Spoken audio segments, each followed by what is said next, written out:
biografi Abdul Hamid Hasan Lubis Huta Fukut. Beliau lahir di Huta Fukut tanggal 21 Mei tahun 1928. Beliau merupakan salah satu dari ulama Nusantara. Namanya sering dinisbatkan dengan tempat kelahiran seseorang pahlawan nasional di Indonesia, Jenderal Besar TNI. Abdul Hamid Lubis juga merupakan mentor dari Adam Malik. Beliau memulai karir sebagai wartawan di Medan. Uniknya, beliau tidak hanya seorang jurnalis tetapi juga penulis opini berbakat. Topik yang dipilih selalu perihal yang terlarang, yakni perlawanan terhadap pemerintah kolonial.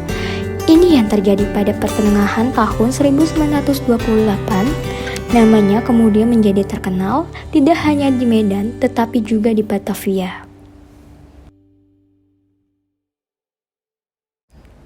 Kasus Abdul Hamid Lubis adalah di mata pemerintah kolonial di Batavia tergolong serius. Seperti ditulis The Sumatera Post, kasus Abdul Hamid Lubis terbilang sangat membahayakan bagi otoritas pemerintah. Kasus Abdul Hamid Lubis ini bersifat nasional dan harus ditangani langsung oleh pemerintah pusat di Batavia.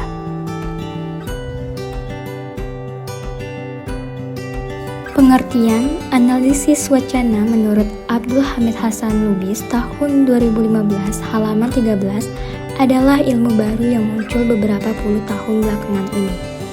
Aliran-aliran linguistik selama ini membatasi penganalisisannya hanya soal kalimat dan barulah belakangan ini sebagian ahli bahasa memalingkan perhatiannya kepada penganalisisan wacana.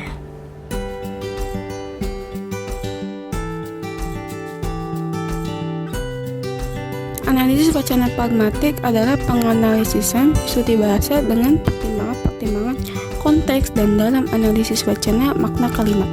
Analisis wacana pragmatik lebih memusatkan konteksnya.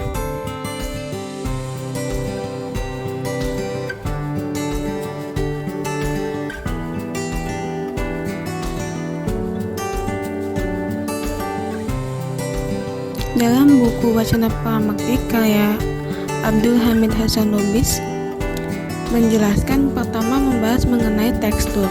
Konsep tekstur adalah sesuatu yang menunjukkan kepada sesuatu yang menjadi pengikat antara kalimat-kalimat sehingga menjadi sebuah wacana teks. Yang kedua, relasi atau sering disebut koherensi. Relasi terdiri dari referensi, substitusi, elips, konjungsi, dan leksikal. Referensi adalah hubungan antar kata dan benda. Substansi adalah berkaitan dengan hubungan gramatikal. Elips adalah penghilangan satu bagian dari unsur kalimat. Konjungsi adalah menghubungkan kalimat dengan kalimat yang lain. Leksikal adalah hal yang asli yang terdapat pada makna dan tidak merubah bentuknya. Yang ketiga, relasi gabungan yang membahas menjelaskan relasi gramatikal dan relasi leksikal. Relasi leksikal adalah hubungan makna sebuah kata dengan kata-kata lainnya. Relasi gramatikal adalah berkaitan pembentukan kata dilihat dari segi bentuk dan kelasnya.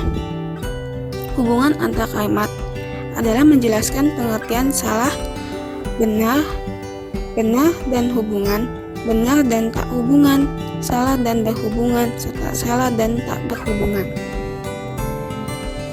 Pengertian salah atau benar adalah isi atau makna kalimat itu dan bukan struktur kalimat itu.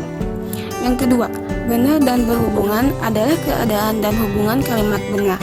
Yang ketiga, benar dan tak berhubungan adalah ada sebuah kalimat yang tidak salah tetapi sama sekali tidak ada hubungannya.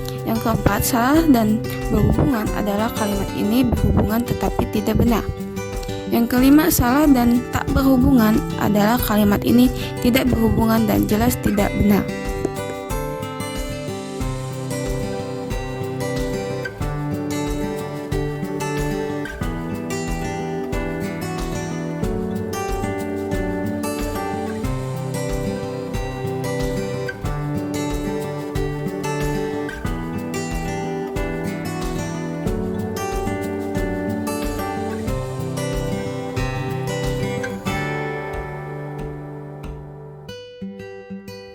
Kesimpulan dari materi ini adalah dalam bidang wacana, istilah tersebut memiliki arti sebuah proses yang harus dilakukan pembaca atau pendengar untuk memahami makna yang secara harfiah tidak terdapat di dalam wacana yang diungkapkan oleh pembicara atau penulis. Pembaca harus dapat mengambil pengertian, pemahaman, dan penafsiran suatu makna tertentu dan harus sesuai dengan pemahaman penulis atau pembicara.